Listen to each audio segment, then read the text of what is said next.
Hai, aku bukan siapa-siapa, tapi aku memulai. Aku anak perempuan dari keluarga sederhana, belajar mengenal diri, belajar berbicara, dan lebih percaya diri. Katanya, mulai aja dulu. Dan ini langkah pertamaku. Aku nggak tahu akan jadi apa, tapi aku tahu aku memulai. Belajar berbicara, mengenal diri, dan hari ini mulai dari sini. Karena kalau aku nggak mulai, aku nggak akan pernah tahu seberapa jauh aku bisa pergi. Ini aku, terima kasih sudah menyimak langkah pertamaku. Kita bertemu bareng ya.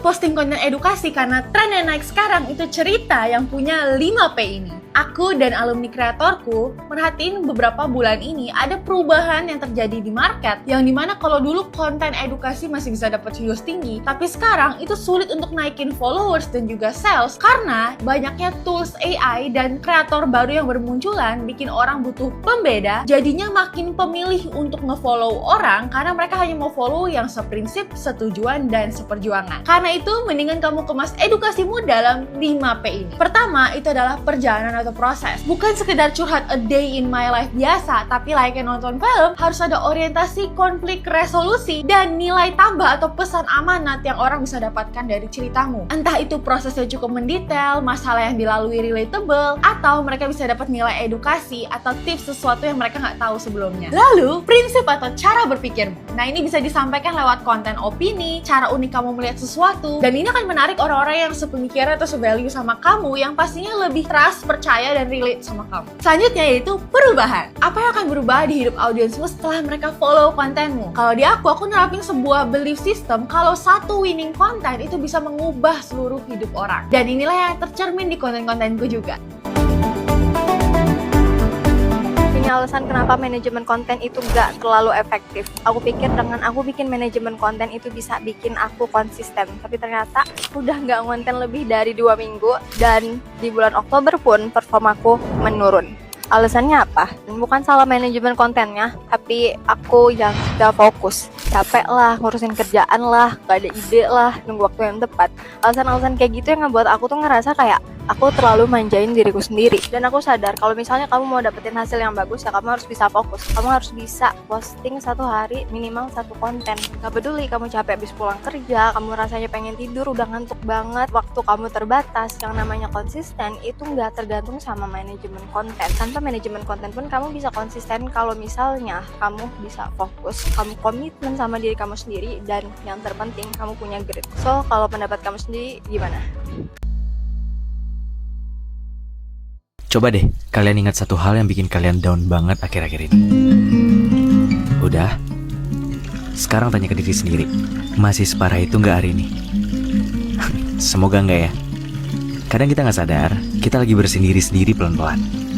Bukan dengan cara dramatis, tapi cukup dengan ngasih diri lo waktu. Gue belajar satu hal, hidup nggak selalu butuh jawaban cepat. Kadang, lo cuma perlu diam sebentar, biar luka lo bernapas. Biar hati lo tenang. Dan pelan-pelan dengan lo menerima, cuma waktu yang bisa sembuhin sendiri.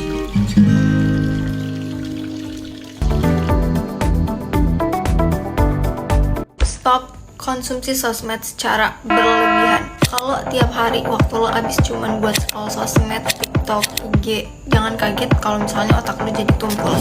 Konten singkat yang tiap harinya lo telan bisa bikin otak lo terbiasa buat cari hal yang instan. Akibatnya apa? Lo jadi susah fokus karena terlalu banyak informasi yang ada di otak lo, bikin lo jadi kebingungan buat ngeksekusiin sesuatu. Terus gimana caranya buat ngatasin hal itu? Adalah dengan memfilter apa yang lo tonton dan batasin konsumsi konten harian lo. Kalau bisa, konsumsi konten seperlunya aja lah, dan belajar konsumsi konten yang positif. Tapi jangan lupa barengin sama tindakan dan aksinya juga, biar nggak sia-sia, ya kan? Mulai small habits lo dari sekarang. Kalau lo mau ngerubah hidup lo, jangan sekali-kali lo ngeremehin kebiasaan sekecil apapun itu. Gimana lo ngabisin waktu pagi lo, gimana cara lo ngomong sama diri lo, apa yang lo tonton, apa yang lo baca, itu semua matters. Gue dulu mikir, ntar aja deh, masih muda ini. Tapi kebiasaan kecil kayak olahraga, baca buku, bangun pagi, Itu tuh ternyata se-powerful itu. 15 menit lo olahraga per hari bikin badan lo jadi sehat. 20 menit lo baca buku bikin otak lo jadi makin pinter. Lo bangun lebih awal bikin pikiran lo lebih fresh dan hari-hari lo jadi semakin produktif. Coba kalau misalnya lo nge-ignore hal-hal kecil, kebiasaan kecil kayak gini. Lo bangun siang, tugas lo numpuk, akhirnya apa? Lo jadi males dan terus-terusan nunda. Tanda orang bangun lebih awal artinya dia siap buat memulai harinya. The lesson is, kebiasaan kecil lo sekarang hasil besar buat masa depan lo nanti. Kalau misalnya lo nggak nge-build sekarang, gimana lo bisa siap sama hal besar nanti? So, lo mau nyesel nanti atau mulai sekarang? Jangan lupa follow gue buat grow bareng di 2025 ini. See you! Personal branding itu berasal dari mana sih? Dari diri kita, bukan dari luar, bukan dari orang lain. Sementara itu, pandangan tentang orang sempurna doang yang bisa dapat panggung. Seolah kita tuh menolak tentang penerimaan diri. Pada akhirnya, kita nggak benar-benar tahu diri kita tuh gimana. Terperangkaplah dalam dinding kesempurnaan itu. Dan itulah yang disebut dengan pencitraan. Aku sekarang mulai belajar mengganti kata harus jadi kata perlu. Kenapa bisa kayak gitu? Jadiin kata harus sebagai prompt ke diri aku sendiri tuh justru bikin diri aku jadi terbebani. Harus kuat, harus dewasa, harus rajin, harus jadi orang yang baik-baik aja. Kedengerannya sih oke-oke aja ya, simple things dan ya nggak ada yang masalah gitu. Tapi lama-lama kayak berat aja gitu rasanya. Psikolog aku tuh bilang, dengan kita sering-sering pakai kata harus ke diri kita sendiri, semua hal yang kita lakukan dengan dasar keharusan itu membuat kita menuntut diri kita sendiri. Jadi kita melakukannya karena tuntutan, bukan karena kesadaran. Terus sekarang aku coba melakukan segala sesuatu itu diganti dengan kata perlu. Aku perlu untuk sabar, aku perlu untuk belajar, aku perlu untuk beribadah, aku perlu untuk sholat tepat waktu.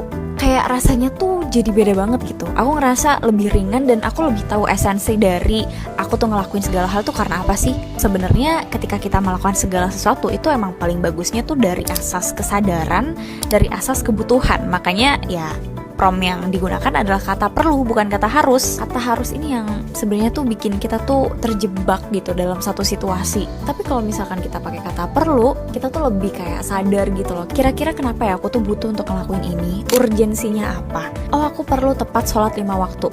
Urgensinya buat apa? Ya biar aku nggak menunda-nunda segala sesuatu dan aku menyegerakan panggilan Allah. Aku nggak mau lalai dalam sholat. Kalau kamu lebih sering ngomong harus atau perlu, follow for more. Setiap orang itu punya perannya masing-masing, jadi stop untuk ngerasa minder, ngerasa kecil, gak berguna, atau bahkan gak penting cuman karena kita ngelihat orang lain punya sesuatu yang gak kita punya. Dunia itu kayak puzzle, gak semua kepingan bentuknya sama, dan justru karena bentuknya beda-beda, puzzle itu bisa saling melengkapi. Kalau semua orang pengen jadi pusat perhatian, terus siapa yang mau jadi pendengar? Kalau semua orang pengen jadi pemimpin, terus siapa yang mau jadi tim buat jalanin ide-ide besar itu? Kalau semua orang pengen punya peran yang sama, ya dunia bakalan kacau. Dulu aku sendiri sering banget ngerasa kecil dan nganggep aku tuh siapa gitu, bahkan kelihatan gak penting. Tapi Allah sendiri tuh udah ngasih clue di Al-Quran. Manusia diciptakan bersuku-suku, berbangsa-bangsa, berbeda karakter dan berbeda kemampuan, biar bisa saling mengenal dan melengkapi. Peran kita emang mungkin gak selalu kelihatan sih, kadang kecil atau bahkan gak dianggap. Tapi kecil bukan berarti gak penting kan. Lampu gak akan bisa nyala kalau gak ada saklar. Lagu gak akan bisa enak kalau nadanya cuma satu. Hidup juga gitu, gak akan berjalan kalau semua orang ngejar peran yang sama. Masalahnya kita tuh sering banget bandingin diri kita sama orang lain, sampai akhirnya kita gak tahu kelebihan kita sendiri. Yang seharusnya ditanyain itu bukan kenapa gue tuh gak bisa kayak dia, tapi peran apa yang Allah titipkan buat gue jalani. Selama kamu masih berusaha untuk jadi orang lain, kamu gak akan bisa nemu kebahagiaan untuk jadi diri sendiri. Jadi please stop untuk minder atau iri, fokus aja ke peran kita. Dan gak ada peran yang sia-sia selama itu datangnya dari Allah. Gimana menurut kalian? Mungkin ini adalah video tersampah yang pernah kalian tonton. Video nggak bagus, nggak HD, nggak jernih, audio juga biasa aja, informasi yang dikasih juga nggak penting-penting amat, tapi kalian tetap nonton. Tapi aku nggak akan bisa buat satu video terbaik kalau aku belum buat 1000 video sampah sebelumnya. Jadi ini adalah awal mula aku untuk menuju video terbaik aku, entah di video keberapa setelahnya. Karena aku baru sadar kalau ternyata audio kamera belakang aku nggak berfungsi lagi.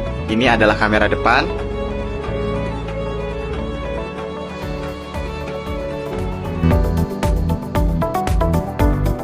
NFT udah nggak kedengeran lagi, tapi pop mart dan boneka-boneka imutnya makin rame makin kesini. Ini eranya offline industry. Orang sudah capek sama dunia digital yang intangible. Orang lagi haus akan sentuhan, interaksi, koneksi, dan rasa memiliki yang sesungguhnya.